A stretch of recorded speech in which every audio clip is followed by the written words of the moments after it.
السلام علیکم ورحمۃ اللہ وبرکاتہ۔ ایک بھائی نے سوال پوچھا ہے کہ مفتی صاحب آپ نے رمضان کے پہلے عشرے کی دعا نہیں بتائی، پہلا عشرہ مکمل ہونے والا ہے اور آپ نے دعا نہیں بتائی، پہلے عشرے کی، دوسرے عشرے کی، تیسرے عشرے کی دعا بتا دیں۔ جی بالکل، پہلے عشرے کی جو دعا ہے وہ آپ لوگ اسکرین پر دیکھ سکتے ہیں، رب اغفر ورحم وانت خیر الراحمین۔ اس دعا کا ترجمہ ہے کہ اے میرے پروردگار، تو معاف فرما، رحم فرما، اور تو سب سے زیادہ رحم فرمانے والا ہے۔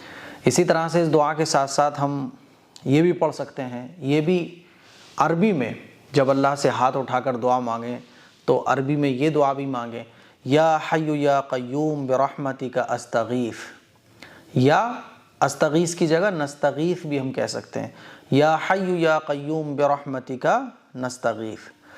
اصل میں یہ پہلے عشرے کی دو دعائیں ہیں، اور پہلے عشرے کی جو دعائیں ہیں وہ ایک حدیث ہے، حدیث کا ترجمہ ہے وَهُوَ شَهْرٌ أَوَّلُهُ رَحْمَةٌ وَأَوْسَطُهُ مَغْفِرَةٌ وَآخِرُهُ عِتْقٌ مِّنَ النَّارِ۔ اس حدیث کی روشنی میں اس حدیث کا ترجمہ ہے کہ رمضان کا مہینہ جس کا پہلا عشرہ رحمت کا ہے، دوسرا عشرہ مغفرت کا ہے، اور تیسرا عشرہ جہنم سے نجات کا ہے۔ اس حدیث کی روشنی میں علماء اکرام نے قرآن مجید کی آیتوں کے ذریعے پہلے عشرے کی مناسبت سے یہ دو دعائیں لوگوں کی سہولت کے لیے بتائیں۔ تو جب پہلا عشرہ ہو تو آپ ان دو دعاؤں کا خوب اہتمام کریں، رب اغفر ورحم وانت خیر الراحمین، یا حی یا قیوم برحمتک استغیث، برحمتک نستغیث، دونوں طرح سے ٹھیک ہے۔ تو یہ دو دعائیں ہو گئی پہلے عشرے کی، ان کو یاد کر لیں۔ دوسرے عشرے کی دعا، پہلا عشرہ کہا جاتا ہے رمضان کے شروع کے 10 دن، دوسرا عشرہ بیچ کے 10 دن، اور آخری عشرہ لاسٹ کے 10 دن۔ دوسرے عشرے کی دعا ہے استغفر اللہ ربی من کل ذنب واتوب الیہ۔ استغفار کی خوب کثرت کیجیے، یا آپ اتنا بھی پڑھ سکتے ہیں استغفر اللہ استغفر اللہ استغفر اللہ، یا آپ یہ بھی پڑھ سکتے ہیں استغفر اللہ الذی لا الہ الا هو الحی القیوم واتوب الیہ، یہ بھی پڑھ سکتے ہیں، تینوں طرح سے ٹھیک ہے۔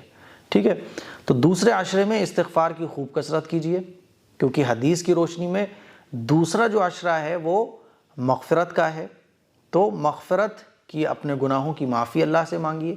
ویسے تو دیکھیے آپ اللہ سے رمضان کے مہینے میں جو چاہیں وہ مانگیے، لیکن جیسے سارے دن اللہ کے بنائے ہوئے ہیں، لیکن اللہ تعالیٰ نے جمعے کے دن کو ایک فضیلت دی ہے نا، رات ساری اللہ کی بنائی ہوئی ہے، اور اللہ تو ہر وقت دعا کو قبول فرماتا ہے، لیکن تہجد کے وقت کی ایک فضیلت ہے۔ اسی طرح سے پورے رمضان میں ایسا نہیں ہے کہ پہلے عشرے میں اگر رحمت ہے تو اس میں مغفرت نہیں ہے، ایسا نہیں ہے۔ پورے رمضان میں رحمت بھی ہے، مغفرت بھی ہے نا، جہنم سے نجات بھی ہے، لیکن پہلے عشرے کی خاص فضیلت ہے۔ تو ایسے سمجھ لو جیسے تہجد کی ایک فضیلت ہے، جمعے کی ایک فضیلت ہے، ایسے ہی پہلے عشرے کی ایک فضیلت ہے، دوسرے عشرے کی ایک فضیلت ہے۔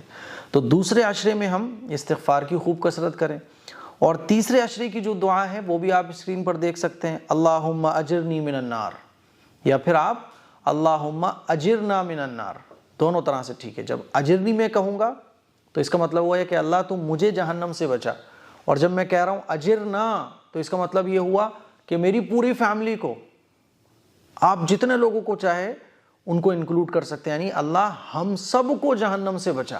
ٹھیک ہے، تو اجرنی اور اجرنا کا یہ فرق ہے۔ اس کے علاوہ ایک دعا اور بھی ہے، اللہم انک عفو تحب العفو فاعف عنا۔ فاعف عنا کی جگہ آپ پڑھ سکتے ہیں فاعف عنی، یا فاعف عنی یا کریم، فاعف عنا یا کریم، سب ٹھیک ہے۔ اس دعا کا ترجمہ ہے اے اللہ تو معاف کرنے والا ہے، معافی کو پسند فرماتا ہے، تو اللہ تو مجھے معاف فرما دے۔ اور یہ دعا حدیث سے بھی ثابت ہے۔ یہ جتنی بھی دعائیں ہیں یہ قرآن مجید کی آیات اور احادیث مبارکہ سے ثابت ہیں۔ ٹھیک ہے، تو ہم ان دعاؤں کو یاد کر لیں۔ تو مجھے امید ہے کہ آپ کو پہلے عشرے کی، دوسرے عشرے کی اور تیسرے عشرے کی دعائیں اچھے طریقے سے سمجھ آ گئی ہوں گی۔ اچھا، میں نے کیوں نہیں بتائی تھی؟ کیونکہ اصل میں یہ جو حدیث ہے نا کہ پہلا عشرہ رحمت، دوسرا مغفرت، تیسرا جہنم سے نجات، اس حدیث کے بارے میں محدثین نے کلام کیا ہے، بعض محدثین نے اس کو موضوع کہا ہے، بعض نے ضعیف کہا ہے نا. بہرحال یہ حدیث ضعیف ہے. اور جو محدثین ضعیف حدیث کو فضیلت کے باب میں لیتے ہیں تو انہوں نے اس کو قبول کیا ہے کہ وہ اس میں ایک فضیلت بیان کی گئی ہے. اور جو لوگ اس کو کہتے ہیں کہ نہیں یہ حدیث ضعیف ہے تو وہ اس کو نہیں لیتے ہیں. بہرحال یہ حدیث کو بعض محدثین نے قبول کیا ہے نا. بڑے بڑے محدثین نے اس حدیث کو قبول کیا ہے، اور اسی حدیث کی روشنی میں یہ دعائیں قرآن مجید کی آیات سے، احادیث مبارکہ میں جو منقول دعائیں ہیں ان میں سے لوگوں کی سہولت کے لیے بتائی جاتی ہیں. ٹھیک ہے، اس لیے میں نے نہیں بتایا تھا. بلا وجہ ہوتے ہیں نا ہندی کی چندی کرنے والے لوگ، پتہ ہے اس ویڈیو کو اٹھا کے کوئی کہنے لگے یہ موضوع ہے، یہ فلاں ہے، یہ فلاں ہے. تو بھائی یہ حدیث ہے. بہرحال ضعیف حدیث بھی حدیث ہوتی ہے. ضعیف حدیث میں اور موضوع حدیث میں فرق ہوتا ہے. موضوع حدیث کا مطلب یہ ہوتا ہے کہ یہ حدیث ہے ہی نہیں، یہ حدیث تو گڑی ہوئی ہے. اور ضعیف حدیث کا مطلب ہوتا ہے کہ یہ حدیث تو ہے لیکن اس کو بیان کرنے والا جو راوی ہے نا وہ تھوڑا سا کمزور ہے، وہ مضبوط نہیں ہے. یہ مطلب ہوتا ہے.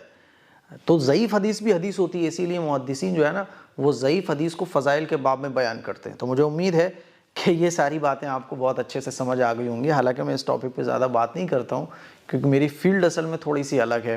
ایک عام آدمی کو ذہن میں رکھتے ہوئے میری ویڈیوز ہوتی ہیں.